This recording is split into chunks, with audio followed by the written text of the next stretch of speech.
Well, hello, this is How To with Mr. Whately. Today we will be looking at finding the area of a parallelogram. So this is going to be a quick one. Watch out. Got to pay attention because you might even miss it. It's so simple.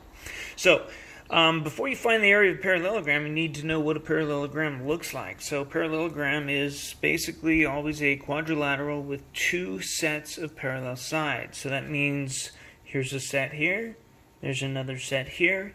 Each of these sets is parallel to each other. And if we have two sets of parallel sides, then we know that we are looking at a parallelogram. And parallelogram, if you'll imagine if we were to take this side here and slice it, cut it off, slide it over here, translate it, it's really just a fancy looking rectangle in disguise. So its area formula for the parallelogram is the exact same formula as a rectangle. So the area of this shape is base times height, because it's really just a rectangle that's been slanted forward. So with that being the case, we'll do a couple examples and we will have that down. We'll check that off our list of able to do. So I have a couple examples here, beautiful parallelograms drawn for you. We have one here. This happens to be, this side here is 14, this side here is 6, and I have in here, I've marked off the height as 4. So, write the formula, base times height. Now, the base and the height have to meet at a right angle, okay?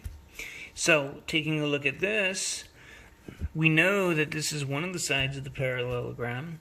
Where's the other measurement that's marked off at a right angle? Well, it happens to be this. So this measurement is not necessary to calculate the area of a parallelogram. So you need to watch that and be careful with that. The base is perpendicular to the height, just like in the triangle, just like in a rectangle. Okay, so let's plug in the values. The base in this case I'll call 14. It's the same as this down here, 14 centimeters, times the height. In this case is 4 centimeters. It's not drawn to scale. We'll go ahead and multiply that. 14 times 4 is 56. And then centimeters times centimeters is centimeter squared. Okay, that's it. That's all that's involved in finding the area of a parallelogram. It might be one of those shapes that you find in your composite figures that are coming up. So I figured I'd have the video on here for you to see.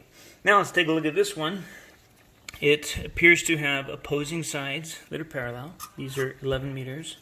And then this side here is parallel to this side. It's 15 meters. We don't have enough information in this case here. There's no two sides that we can visibly see that are at a right angle.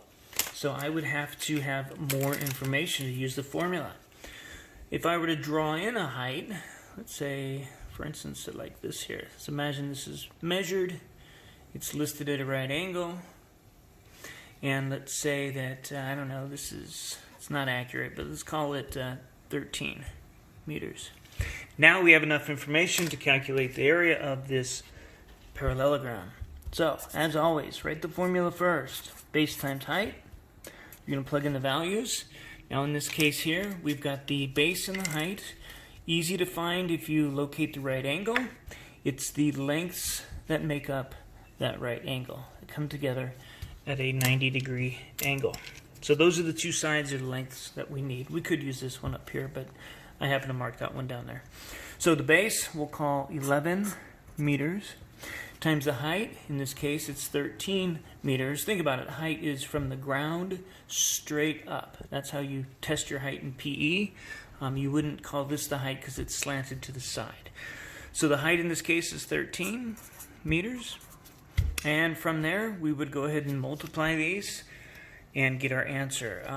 13 times 10 is 130, plus another 13 is 143. And then meters times meters is meters squared. So the area of this parallelogram would be 143 meters squared. That's all there is to it.